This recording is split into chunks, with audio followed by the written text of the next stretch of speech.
But we are going to start here at the San Siro, where Inter Milan and Barcelona played out a Champions League classic as the Italian side sealed their place in the final with a 7-6 aggregate win. After a thrilling 3-3 draw in the first leg, not many thought it could be a repeat, but there was all that and much more as well, with Inter snatching the win in extra time just moments after they'd scored a stoppage-time equaliser to now in the final, with Simone Inzaghi guiding Inter to their second final in just 3 years. Well, Inter looked to be heading out until Francesco Acerbi's stoppage-time goal made it 6-6 on aggregate. The Italians then snatched the win in extra time thanks to substitute Davide Frattesi. 7-6, the final score after 2 legs. Stasera siamo stati straordinari.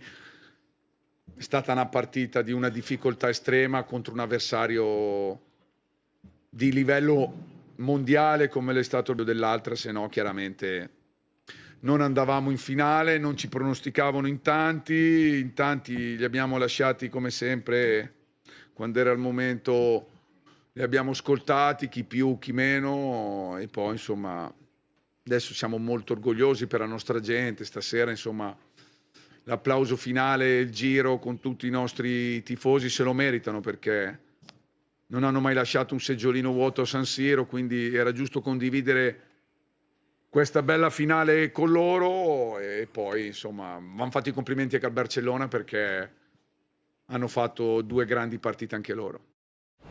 They're really strong, but they are also experienced. We have a young team, and we will improve, of course. And this is our job, to make this team better and better.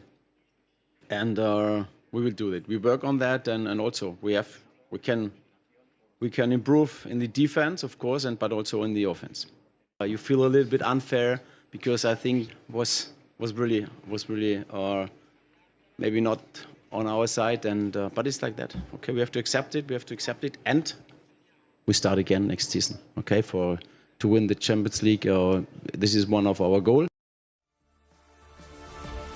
So, a Champions League classic then, no doubt about that, and the numbers back it up. There's only been one other occasion since 1992 that a semi-final has seen 13 goals scored across 2 legs. That one was, of course, Liverpool against Roma in 2018.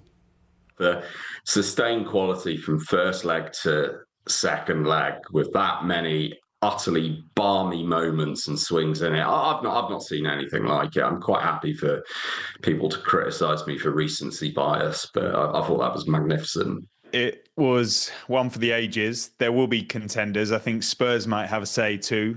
From 2019 against Ajax, that was more just the second leg, but still an iconic European moment. But goodness me, it had a bit of everything. Last week, I didn't think they were going to be able to top that. I thought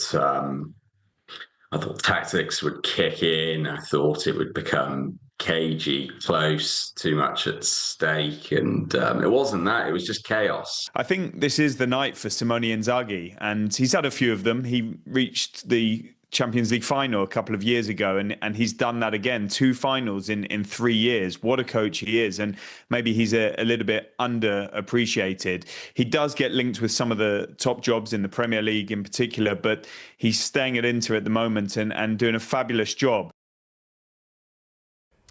Well, speaking on social media, Lamine Yamal was bullish about Barcelona's future prospects. He said, "We've given it our all this year. We couldn't make it, but we'll be back. Don't doubt it. We won't stop until we leave this club where it deserves to be, at the top. I'll keep my promise and bring it to Barcelona. We won't stop until we achieve that." Well, was last night the best semi-final tie that you've ever seen? We want your opinions. It doesn't have to be Champions League either. Use the hashtag GMSF, and we're going to share some of your opinions on air a little later. So we're looking for classic 2-legged ties, semi-finals. In any competition. Any competition, even if it's one you've played in. Yeah. Right? Then. Well, Inter have history in this competition, having previously won 2 European Cups and 1 Champions League. That's right, yeah. In 2010, they beat Barcelona in the semi-final before Jose Mourinho's side went on to beat Bayern Munich in the final. Remember that one? 2025 will be the 7th time Inter have reached the Champions League or European Cup final. Only 6 clubs, in fact, have achieved that feat on more occasions. Yeah, that's right. And the last of those was in 2023 against Pep Guardiola and Manchester City, as the Italians lost 1-0 on the night, but came close to an upset in what many thought would be a very one-sided game. Well, if Arsenal can overcome PSG tonight, then they'll set up a final against Inter. Mikel Arteta's side lost 1-0 away to the Italian giants earlier this season, with Hakan Çalhanoğlu scoring from the penalty spot, just like he did last night. Dobbiamo continuare, la finale sarà una finale contro una grandissima squadra, che sia l'Arsenal, che sia il Paris Saint-Germain. Chiaramente capisco quello che tu mi hai chiesto, perché dopo aver affrontato il Bayern Monaco e il Barcellona, chiaramente saranno squadre difficilissime anche queste, ma il Bayern Monaco e il Barcellona probabilmente erano le due migliori squadre in Europa in questo momento.